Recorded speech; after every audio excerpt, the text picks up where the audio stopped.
Service in Chanhassen, Minnesota has just activated the warning alarm on 13 weather radio stations across central and southern Minnesota and central Wisconsin.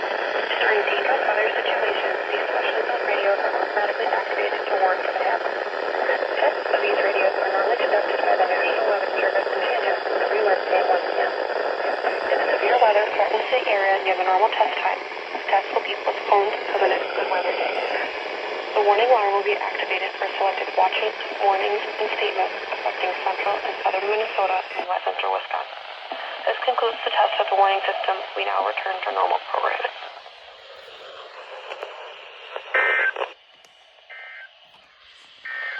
The current time is